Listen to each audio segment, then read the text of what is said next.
What's up guys? Today we're going to be checking out the Samsung LSP9T Ultra Short Throw Projector.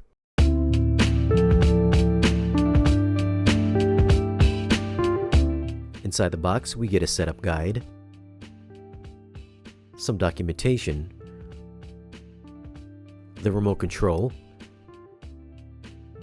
batteries for the remote, and the power cord. It's a fairly lightweight projector weighing 25 pounds. Size-wise, it's 21.7 inches wide by 5.6 inches high by 14.4 inches deep, so it's not too big. On the front, it's got a 40-watt 4.2 channel audio system, and on the top you'll find the projector's lens. There's ventilation on each side, and around back are the connections. Here you'll find the power button, optical out, 3 HDMI ins with support for EARC, a LAN connection, RS-232, and a coax input. This has got triple lasers for red, blue, and green, which is said to cover about 98% Rec 2020 color space. This does use a 0.66 DLP chip with a native resolution of 2716 by 1528. It'll upscale the image to reach 4K resolution, so this is not a native 4K projector. Laser life is rated at 20,000 hours and will last you for quite some time. I'm going to be using a daylight 100-inch screen with a gain of 0.7, which should help with the black levels. The projector is also going to be 4.5 inches from the screen. For sources, I'll be using a Revon X200 4K Blu-ray player along with the inbuilt apps inside the projector. The first level here are all your downloaded apps or your frequently used apps in this first row. Second row, you got some free movies and some recommendations below that. This is Samsung's own operating system, Tizen. Anybody that's familiar with Samsung, this should be very familiar. And it's, it's pretty quick sometimes, but with my usage of it, I'm scrolling down pretty quickly right now on the remote, and it is a little janky. It's a bit slow and laggy. So I think if you're going to use something to stream your movies on, I would probably use an external device because this is very slow. But before we check out any apps, let's first check out some of the settings really quick. First option here are your picture settings. Right now we've got it in filmmaker mode, but you've got a few presets here. We've got dynamic, which is basically torch mode. This will look really good during the daytime if you've got a lot of windows open. Standard brings it down to kind of a natural looking color. Movie kind of dims it down, makes everything a bit warmer. Filmmaker mode, same thing, same as movie mode, just with all the processing turned off.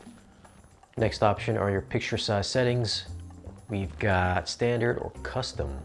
Under custom, you can choose the fit screen, turn that on or off, zoom and position everything yourself. So if you wanted to spread everything outwards, we can do that. Bring everything back in. You want to stretch it out vertically, or you can shrink everything back in. And then you can always move the position of the screen here. But let's just make sure we reset everything back to normal and back out of that. And the next setting we're going to check out are the expert settings.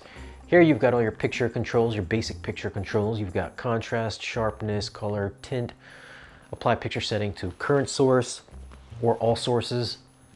Picture clarity setting. This is where you can adjust your judder reduction and noise reduction. I'm just going to keep that off for now. Contrast enhancer, we've got off, low, or high. You can see how it brightens up the image, makes your whites a lot whiter and brighter, which can sometimes look really nice for HDR material. Film mode, that's active once we play some content. Color tone, we've got cool, standard, warm 1, and warm 2. These are your white balance controls. You've got 2-point or 10-point. I don't have any measurement tools, so that's kind of irrelevant to me. We've got gamma settings, gamma control. This would all change depending on what you're watching or what you're playing, what content source you're playing. Shadow detail, you can raise that from -5 up to +5. RGB mode only. We've got color space settings. We've got either auto, native, normal, or custom. Under custom, you can change everything here. You can change the color gamut, BT709, P3, BT2020, but we're gonna go back and just put on native. And then here you can reset all the picture settings. Next section are the sound settings. We've got, under sound settings, we've got the sound output. You've got options for the inbuilt speaker, optical output, or Bluetooth speaker. Sound mode, you've got standard, adaptive, and amplify. We'll check that out once we start playing some content. Wi-Fi speaker surround setup, which I do not have a compatible Wi-Fi Samsung surround setup to use. Expert settings, we've got balance controls, 7-band equalizer from 100 Hz up to 10K. Turn on the concert system, which basically is kind of like a pseudo surround sound. eARC mode, if you got this hooked up to an AVR or processor. Digital output audio delay. Auto volume on off. Sound feedback, if you want to hear the little button presses, you can turn that on and off there. Welcome sound, and then you can reset the sound options. Next section is general. Under projection settings, we've got screen adjustment settings. So this is where you can adjust your keystone and everything like that. So if you wanted to bring in that corner, you can do that here. So if you want to go under advanced, you get more granular control. So you can not only do the outer edges, but you can also do the inner edges as well. I wouldn't recommend you adjust these settings because you will, kind of distort the picture by manipulating it digitally. So the best thing to do is to, at all costs, get it lined up with your screen as perfectly as possible instead of using these digital adjustments, because you don't really want to ruin your image. Well, let's just reset that and check out the test pattern. This will help with your screen alignment. Eye protection mode turns on and off the sensor on the front, so if you're stepping in front of the laser, it'll automatically shut it off so you don't blind yourself. And the next option we have here is focus. This is a very nice feature to have, unlike some other ultra short throws. I'm gonna say, I think the next biggest competitor to this one is the Hisense. That one has a fixed focal length, so you can either get it with a 100-inch screen or a 120-inch screen, I believe, and you have to use those particular screen sizes. So if you want to go down to like a 90 or a 75 or 130, you couldn't do that. You're either stuck at 100 or 120 inches, and it works that way because there are no focus adjustments. But for the Samsung, it's pretty cool. So if you want to go higher than 120 inches or smaller than 100 inches, then you can just align the focus here. Next section is projection mode. We've got front ceiling, rear, and rear ceiling.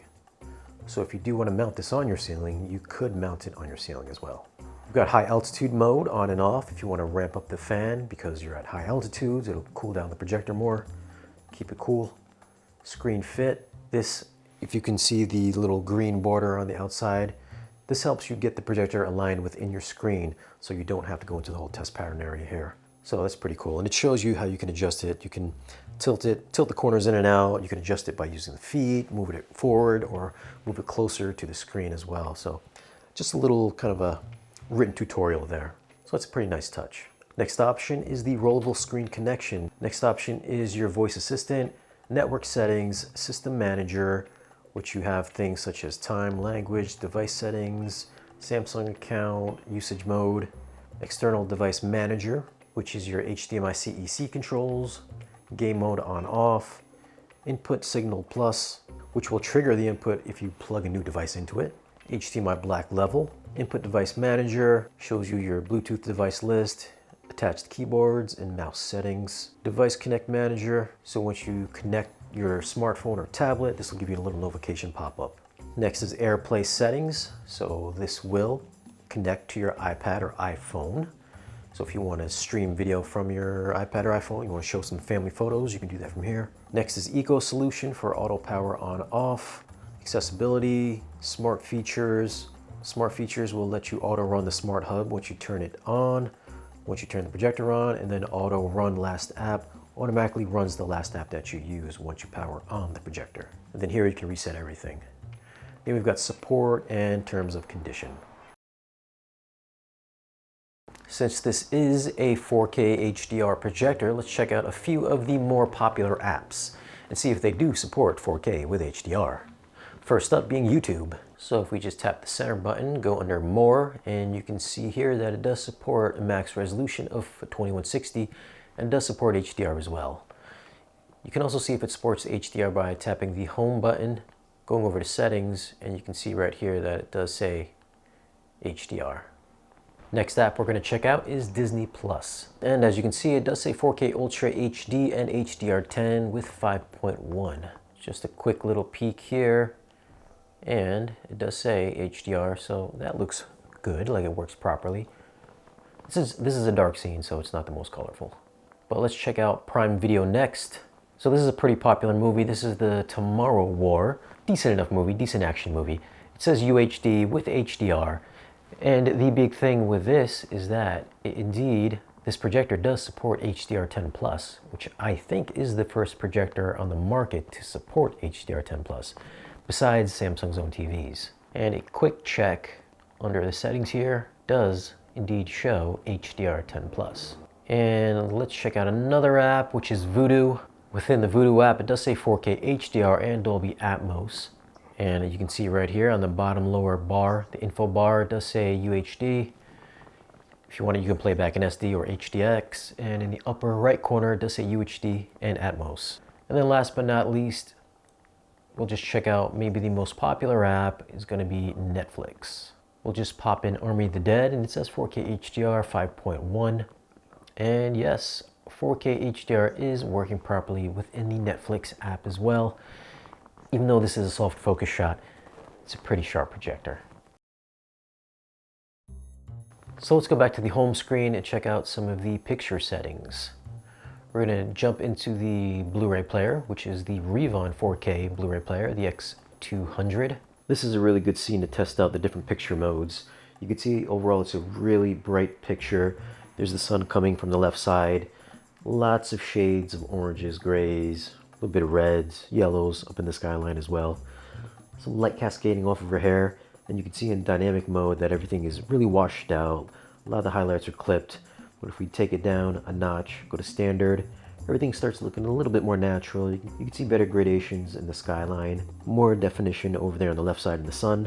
And if we take it down again, everything has a much more warmer look, more definition, especially in the background there, more shading in the left side of the screen by the sun. It's not clipped anymore, it's not all blown out. Everything looks a lot better. Then we take it down again in filmmaker mode, and I believe that the blacks are just a little bit more richer here. Not super deep and inky black at all. Maybe slightly raised, to be honest with you.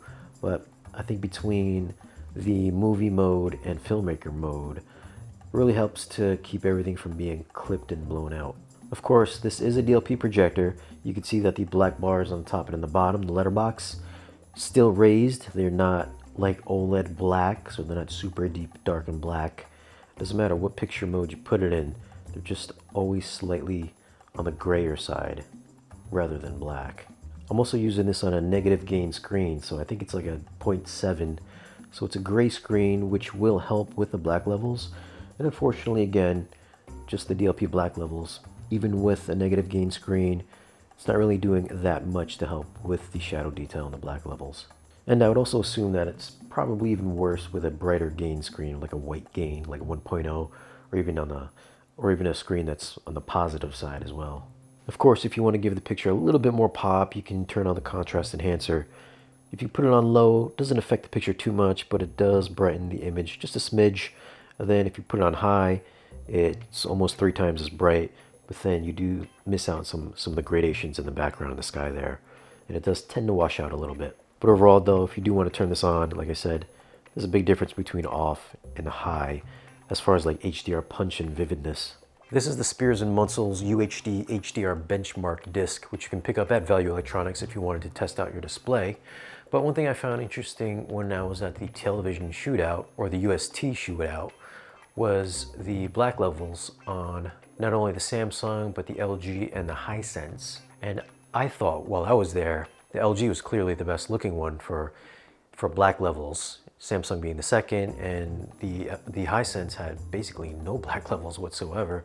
So I was a little surprised that it won best looking UST for that day. But I wanted to check this out myself at the house under dynamic range low. I don't know if this is going to translate well over a video, but as you can see here, there should be black bars that kind of go across the top, middle, and bottom. And right now, it's very tough to see. It's almost just like a complete, really dark, washed out gray screen. But if we go into the settings here, we go into shadow detail, and if we just bring it all the way up, you should see that there are a bunch of lines up front there, a bunch of boxes that go all the way across the top and also in the middle. Obviously, you don't want to put the shadow detail up to +5 because it's going to raise the entire black floor and everything's going to be gray rather than black. So you kind of want to bring it all the way down until you can just barely see the black bars. So at 0, I don't think you can really see anything. But if you just go to +1, that's when you start seeing some shadow detail. So we're just going to keep it at 1. And now you can see there's clearly some visible shadow detail there, and it starts to really disappear at around the mid mark here at around 76 or so. And there's also some nice gradation towards the center of the screen as well. Whereas when we were at the TV shootout, the Hisense was just a black screen. So I was a little surprised at that one, where clearly the Samsung was a better projector on that particular day. So let's back out of this and we'll just check out some highlight detail under the dynamic range high.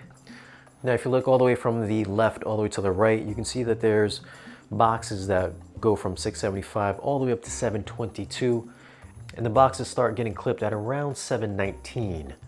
If we go into the contrast settings, on filmmaker mode, this is at 40 by default. If we bring it all the way up to 50, you can see that that entire second row of boxes just totally gets clipped. And as we bring it down, you can start seeing more detail there. And I would say at around 36 is where you can start seeing that last box. If you bring it all the way down, then you can see a bit better, but then the whites become a bit more dingy and grayer looking. So for my screen, I kind of think it looks best at 36. If we turn on the contrast enhancer on low, you can see it really doesn't affect it much all the way on the right side there. And also if we bump it all the way up to high, then you can see it starts to clip maybe around 721. So I mean, using the contrast enhancer really doesn't affect this too much. Now contrast enhancer on low and both on high kind of just wipes out all the shadow detail. So I mean, even though it doesn't affect the high level detail, it definitely affects the low level detail. So I mean, I think your best bet if you want to get the most peak highlights and best shadow details to keep that contrast enhancer on off. Even though if you're watching something very colorful, it's gonna, not give that picture so much punch. But I guess, use your choice. Either keep it off or turn it on high. Another thing I wanted to check out was HDR10+, since this is the first projector to support HDR10+. But as you can see here, the player is indicating that your player or display does not appear to support HDR10+ material, and it's only going to play back in HDR10. Now if we go back to the home screen and check under settings, you can see that it's only playing back in HDR and not HDR10+. If it was HDR10+, it would say HDR+ right there. So I don't know if this is only compatible with the inbuilt apps for HDR10+, but if you guys have success getting HDR10+ discs to work through HDMI, then leave a comment down below and let me know. As for focus uniformity, I found that each corner was equally as sharp, but if you are a pixel peeper, you'll notice that it's got some chromatic aberration. You don't notice it while watching content, but it's worth mentioning. The desert to the Fremen. You will address the Duke as my lord or sire. Gurney, just a moment. The Emperor has given me Arrakis as my fief to rule and protect. I cannot promise not to travel into the desert if duty compels me. At the time of this video, the LSP9 is $6,500, although it might be on sale depending on when you watch this. As for the performance, sharpness and clarity wise, I put this slightly ahead of the LG HU85, but a notch below the Hisense L9 from what I saw at the Projector shootout. It's the best looking ultra short throw that I've had in my house, and will give you that crispy 4K look from your Ultra HD Blu-rays and streaming videos. If you're going to use it for gaming, I believe it's got a 55 millisecond lag, so if you're a serious gamer, you might want to stick with a monitor. One thing I should also mention is that while playing games, we did notice, despite having triple lasers, that we still saw the rainbow effect. So if you're sensitive to rainbows, having triple lasers does not totally get rid of them. Now if you're coming from the Samsung TV and you like those crazy Samsung colors, then you'll be happy to know that the dynamic mode will scorch your eyeballs at night and work surprisingly well during the day. Even just using a standard gray screen, the Samsung was bright enough to use without having to resort to an ambient light rejecting screen. Although if you do use an ALR screen like the Vivid Storm, it'll give you better daytime performance. As I mentioned earlier, black levels are okay, but can skew more on the grayer side, so I think if you're going to build a dedicated home theater space and you're a stickler for video quality, you're going to be better off with something like a JVC, Sony, or even Epson. These ultra short throws are more aimed at the TV crowd wanting to get that bigger screen experience without having to drop 20 grand on a 100-inch TV. It's easy to place in a living room and it's pretty simple to set up. I wasn't the biggest fan of the operating system because I found it somewhat janky at times, but all of the inbuilt apps that should support 4K HDR did work properly and made it so I didn't have to use an external streaming device. It's also got the best sounding speakers for an ultra short throw that I've heard, which really completes the LSP9 as a solid all-in-one small form factor video solution. And for what it's worth, I'd have to say that the Samsung is the best ultra short throw projector of 2021. Now if you'd like to grab the LSP9 or anything that we've mentioned in the video, you can grab it from valueelectronics.com. I'll leave a link for them down below in the video's description. Just let them know that we sent you. So what are your thoughts on ultra short throw projectors? Would you consider picking one up to replace your TV? Leave a comment down below and let us know. As always guys, thanks for watching. Be sure to like this video if you found it useful and subscribe if you haven't already. And we'll see you again in the next video.